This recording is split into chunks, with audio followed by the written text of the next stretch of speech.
OLE, the utopian world of online education. Hello students, welcome to OLE. This is your chemistry class and we are studying the chapter coal and petroleum.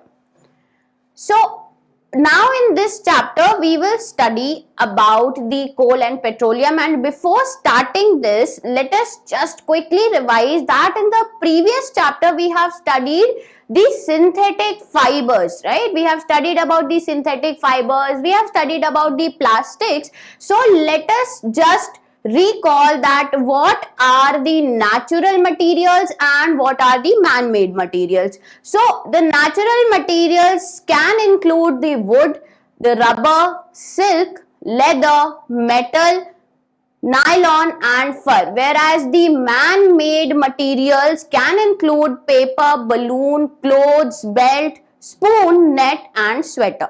And as you know, the natural materials are obtained by the nature, whereas the man-made materials are made by the human beings. Okay, now if we talk about the natural materials, so these materials come from resources. So the resources which are obtained by the nature, or we can say the resources which are present in the nature, is known as natural resources. So exactly what is natural resources? The resources that are obtained from nature are called natural resources. For example, air, water, soil, minerals, ये सारी चीजें कहाँ present होती हैं? Nature में present होती है। हवा हमारी एटमॉस्फेयर में प्रेजेंट है, हम तो नहीं बनाते हवा को। सिमिलरली वाटर जो है, जो सॉइल है, मिनरल्स है, ये सब कहाँ प्रेजेंट है? नेचर में प्रेजेंट है। तो ऐसे रिसोर्सेस जो हमें नेचर से मिलते हो उन्हें हम नेचुरल रिसोर्सेस कहते हैं। रिसोर्सेस का काम क्या है? ये जो एयर है, ये वाटर है, जो ये सॉइल है, मिनरल्स है, ये हमारे किसी ना किसी काम आते हैं। तो इन सारी चीजों को हम क्या बोलते हैं? रिसोर्सेज बोलते हैं। अब रिसोर्सेज जो हैं वो दो तरीके के हो सकते हैं। एक ऐसे रिसोर्सेज हो सकते हैं जो जल्दी से खत्म हो जाते हैं, मतलब अगर हम यूज करेंगे तो एक टाइम ऐसा आएगा कि वो खत्म हो जाएंगे। वेराज कुछ रिसोर्सेज ऐसे होते हैं जो एकदम अनलिमिटेड क्वांटिटी में प्रेजेंट है कि भाई साहब आप जितना भी यूज करो वो खत्म नहीं होंगे। So on this basis the natural resources can be classified into inexhaustible resources. That means जो कभी एग्जॉस्ट नहीं होते हैं, कभी खत्म नहीं होते हैं। And another type of resource is the exhaustible resource, जो एक टाइम पे आने के बाद खत्म हो जाते हैं।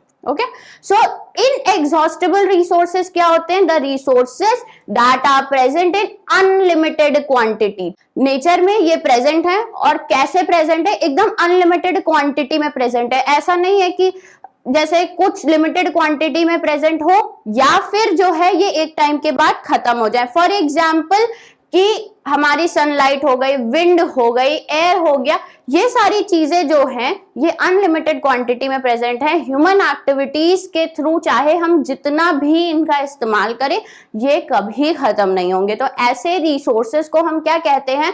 इनएग्जॉस्टिबल। एग्जॉस्ट होने का मतलब है खत्म हो जाना, एंड इनएग्जॉस्टिबल मतलब जो खत्म ना हो। Okay, Now next type of resources, exhaustible resources.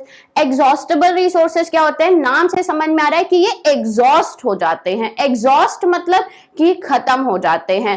So the definition would be the resources that are present in limited quantity. ठीक है, नेचर में हमें ये रिसोर्सेज भी अवेलेबल हैं, लेकिन एक लिमिटेड क्वांटिटी में अवेलेबल है। बहुत ज्यादा यूज करेंगे तो ये सारे रिसोर्सेज खत्म हो जाएंगे और फिर हमें आगे यूज करने को ये रिसोर्सेज नहीं मिलेंगे। और तो ऐसे रिसोर्सेज को हम क्या कहते हैं? ऐसे रिसोर्सेज को हम कहते हैं एग्जॉस्टिबल नेचुरल रिसोर्सेज, मतलब ऐसे नेचुरल रिसोर्सेज जो खत्म हो सकते हैं। Now what can be the example of exhaustible natural resources? The example can be coal, petroleum, minerals, forest. Coal means कोयला, पेट्रोलियम एक ऐसा रॉ फॉर्म ऑफ प्रोडक्ट है जिससे बहुत सारी चीजें बनती हैं। फॉर एग्जांपल ये जो पेट्रोल, डीजल, केरोसिन ऑयल, ये सारी चीजें कहाँ से मिलती है? हमें पेट्रोलियम से मिलती हैं। फॉरेस्ट भी जो है वो हमारे नेचुरल रिसोर्सेज में आते हैं। हमें फॉरेस्ट से कितनी सारी चीजें मिलती हैं, हमें वुड्स फॉरेस्ट से मिलते हैं, हमें बहुत सारे प्लांट प्रोडक्ट्स मिलते हैं फॉरेस्ट से। फॉरेस्ट जो है हमारे लिए बहुत इंपॉर्टेंट है, पर साथ में ही ये एक एग्जॉस्टेबल नेचुरल रिसोर्स है, ठीक है। मतलब अगर हम फॉरेस्ट को काटते चले जाएंगे तो फॉरेस्ट खत्म हो जाएंगे, फॉरेस्ट लिमिटेड क्वांटिटी में प्रेजेंट है। So these come in the category of exhaustible natural resources as well as minerals। Minerals क्या होते हैं? फॉर एग्जाम्पल ये जो हमें आयरन मिलता है, ये जो हमें गोल्ड मिलता है, जो हमें कॉपर मिलता है, ये कहाँ से मिलता है? हम फैक्ट्रीज में नहीं बनाते हैं इन्हें, ये हमें जो है अर्थ क्रस्ट से मिलता है। अर्थ को हम जब माइन करते हैं, जब हम धरती को खोदते हैं, तो उसके बाद हमें ये मिनरल्स जो है वो मिलते हैं, and they are also present in limited quantity. इनसे, इन मिनरल से बनने वाली जितनी सारी चीजें हैं, चाहे आयरन के प्रोडक्ट्स हैं या कॉपर है, एल्यूमिनियम है, ये सारे ही मिनरल्स जो हैं बहुत ही लिमिटेड क्वांटिटी में प्रेजेंट हैं। So we should be very careful while using these exhaustible natural resources. अगर हम बात करें नेक्स्ट टॉपिक की, that is fossil. As I have told you कि ये एग्जॉस्टेबल नेचुरल रिसोर्सेज जो हैं वो काफी लिमिटेड क्वांटिटी में प्रेजेंट है। तो ये एग्जॉस्टेबल नेचुरल रिसोर्सेज बनते किससे हैं? These exhaustible natural resources are made from fossil. Now what is fossil? Fossil जो है वो रिमेनिंग पार्ट्स होते हैं। For example if any animal dies, ठीक है, और plant dies, so what happens, उनका कुछ रिमेनिंग पार्ट्स होते हैं, उनके शरीर की हड्डियां होती हैं, मांस होते हैं, तो वो जो है डीप डाउन द अर्थ बरी हो जाते हैं, ठीक है। And from time to time what happens कि वो जो है अर्थ की लेयर में नीचे नीचे नीचे और नीचे जाते जाते हैं, and under the tremendous pressure and temperature, बहुत ज्यादा प्रेशर लगता है, बहुत ज्यादा टेम्परेचर उन पे लगता है, and then they turn into fossil. तब वो क्या बन जाते हैं? फॉसिल बन जाते हैं। और उसी फॉसिल से क्या बनता है? हमारे जो एग्जॉस्टेबल नेचुरल रिसोर्सेज होते हैं, for example coal, petroleum, natural gas etcetera. Coal is a fossil fuel, ठीक है। कोल जो है, कोल बहुत इंपॉर्टेंट है हमारी लाइफ में, और शुरुआत से बहुत इंपॉर्टेंट है। अगर हम हिस्ट्री की भी बात करते हैं तो शुरुआत से कोल बहुत इंपॉर्टेंट है। जब हमारे घरों में एलपीजी नहीं थी, जो हमारे घरों में गैस सिलेंडर्स आते, जब वो नहीं थे, तब से जो है हम कोल पर ही खाना बनाते हैं। So coal is a very important exhaustible natural resource. और कोल क्या है? Coal is a fossil fuel. Coal is nothing but a fossil fuel that was formed by the decay of vegetation which existed million years ago, ठीक है। ये कोल कैसे बनता है? ये जो हमारे नेचुरल वेजिटेशन है, मतलब जो ट्रीज होते हैं, जब वो गिर जाते हैं, ठीक है, तब under the tremendous pressure and temperature these trees get transformed into coal, and that too ऐसा नहीं होता है कि 5 साल बाद या 2 साल बाद जो है कोल बन जाएंगे, नहीं, millions of years लगते हैं, लाखों करोड़ों साल बाद जो है वो कोल में चेंज हो पाते हैं। Hence the coal is known as a fossil fuel, and coal is a non-crystalline form of carbon. Coal actually में क्या है? It is a form of carbon, that too in the non-crystalline form. Non-crystalline form मतलब कि इनके जो ये crystals में नहीं है, ये powdery form में होता है। Okay, now if we talk about the coal, as I have said that coal is very important. Now let us talk about the coal. So coal क्या है? coal एक तरीके का hard substance, ऐसे लगता है जैसे stone जैसा है, ठीक है, पत्थर जैसा दिखता है, ठीक है। coal is a very hard substance and it looks like a stone. And coal has many uses since old times. As I have said कि coal जो है बहुत ही important होता है पुराने टाइम से। अगर हम हिस्ट्री में बात करें कोल की, तो पुराने टाइम से ही जो है कोल बहुत इंपॉर्टेंट रोल प्ले करता है हमारी लाइव्स में। अब कोल का इस्तेमाल हम कहाँ कहाँ कर सकते हैं? आप कहेंगे मैम आप इतनी चीजें बता रही, पर हमें ये तो बताइए कि कोल कैसे यूज किया जाता था। सो कोल को हम यूज कर सकते हैं हीट सोर्स की तरह। अगर ठंड लग रही है, कोयला जलाते हैं। आज भी हम कोयला जला के जो है अपनी ठंड को भगा सकते हैं, हम as a heat source use करते हैं। खाना बनाना हो तो कोयले का इस्तेमाल किया जाता है। अगर कहीं स्टीम प्रोड्यूस करनी हो, पानी उबालना है या स्टीम बनानी है, स्टीम जनरेट करनी है, तो भी हम कोयले का इस्तेमाल करते हैं। ट्रेन रन करने के लिए आजकल जो है टेक्नोलॉजी डिफरेंट हो गई है, बट इनिशियली जब ट्रेन चलती थी तब भी ट्रेन में भी हम कोयला ही डालते थे, उसी से ट्रेन को जो है फ्यूल मिलता था। So coal also works as a fuel, और ट्रेन इंजन चलाने के कोल भी काम आता है। थर्मल पावर प्लांट्स में, जो हमारे थर्मल पावर प्लांट्स होते हैं, उसमें इलेक्ट्रिसिटी जनरेट करने के लिए, थर्मल मीन्स हीट, तो जो कोयले से जो हीट मिलती है, जब हम कोल को बर्न करेंगे it will generate some heat, और उस हीट से हम क्या बनाते हैं, इलेक्ट्रिसिटी बनाते हैं। तो ऐसे प्लांट्स जहां पे हीट से इलेक्ट्रिसिटी जनरेट की जाती है उसे हम थर्मल पावर प्लांट्स कहते हैं, और उन थर्मल पावर प्लांट्स में सबसे ज्यादा इस्तेमाल किसका होता है, कोल का होता है। So now you have seen कि कोल जो है वो हमारे बहुत काम की चीज है, it is a very important product, and as it is a exhaustible natural resources, तो हमें हमेशा कोल को संभाल कर यूज करना चाहिए, we should not waste it, right. Next is history of coal. If I talk about the history of coal, like coal बना कैसे, how it is formed, so before 300 million years, 300 million साल पहले एक forest हुआ करता था, ठीक है। देयर वर बहुत सारे फॉरेस्ट थे, पहले इतनी बिल्डिंग्स नहीं थी, इतनी गाड़ियां नहीं थी, इतनी ऐसी सड़कें नहीं थी, सिर्फ फॉरेस्ट ही फॉरेस्ट होते थे अर्थ पे।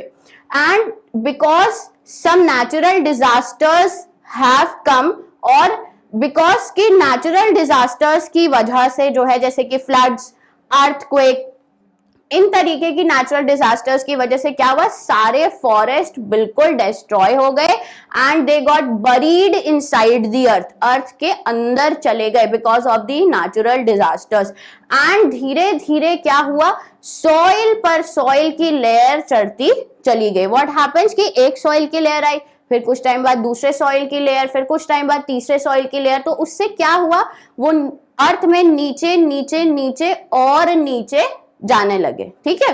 कैसे हुआ इसको थोड़ा सा डिटेल में समझते हैं।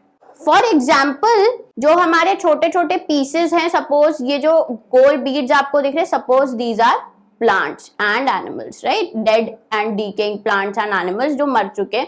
Now they have gone inside the earth, earth layer के अंदर हैं.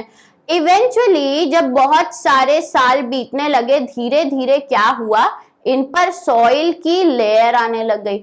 अब ये समझिए कि जैसे जैसे सॉइल की लेयर आती चली जाएगी, वैसे वैसे क्या होगा, इनका जो प्रेशर है, ये देख रहे हैं आप, प्रेशर कितना ज्यादा लग रहा होगा. इमेजिन करिए इनका जो प्रेशर है, जो टेम्परेचर है, वो कितना ज्यादा लग रहा होगा.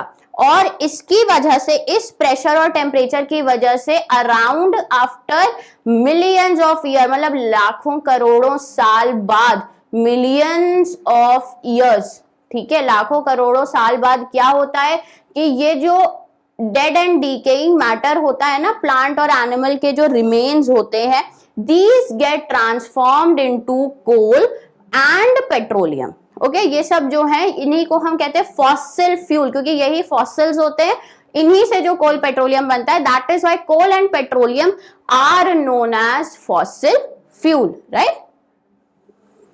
Now the term carbonisation. अब जब ये हमारे रिमेनिंग्स होते हैं, जब ये एनिमल के रिमेनिंग्स होते हैं, प्लांट्स के रिमेनिंग्स होते हैं, और जब ये डेड प्लांट्स जो हैं कोल में कन्वर्ट होते हैं, as in the previous slide I have told you कि जो डेड प्लांट्स होते हैं वो धीरे धीरे जमीन के नीचे जाते जाते हैं, और जैसे जैसे साल दर साल इन पे जो है सॉइल की लेयर बनती है, उसकी वजह से ये क्या होते हैं, कोल में कन्वर्ट हो जाते हैं. तो ये डेड प्लांट्स का कोल में कन्वर्ट होना, इस पूरे प्रोसेस को हम क्या कहते हैं, carbonisation. What we call it carbonisation. So what will be the definition of carbonisation? The process of conversion of dead plants और vegetation into coal is known as carbonisation. जब डेड प्लांट्स या vegetation coal में change हो जाए, ठीक है, और इसमें कितना टाइम लगता है, मिलियंस ऑफ इयर्स लगते हैं, तो इस पूरे प्रोसेस को हम कार्बनाइजेशन कहते हैं. Now there will be one question, ma'am जब बनता कोल है तो टर्म कार्बनाइजेशन क्यों है? बिकॉज इट इज फाउंड कि कोल में जो सबसे ज्यादा कॉन्स्टिट्यूएंट पार्टिकल था वो कार्बन था. जब भी आप कोल को जलाएंगे it will produce carbon dioxide, because coal contains the carbon and atmosphere में जो ऑक्सीजन होता है उससे मिलकर कौन सी गैस बनती है, carbon dioxide. So we have found कि कोल में सबसे ज्यादा अगर कोई चीज प्रेजेंट है so that is carbon, and that is why the whole process of conversion of dead plants और vegetation into the coal is known as carbonization.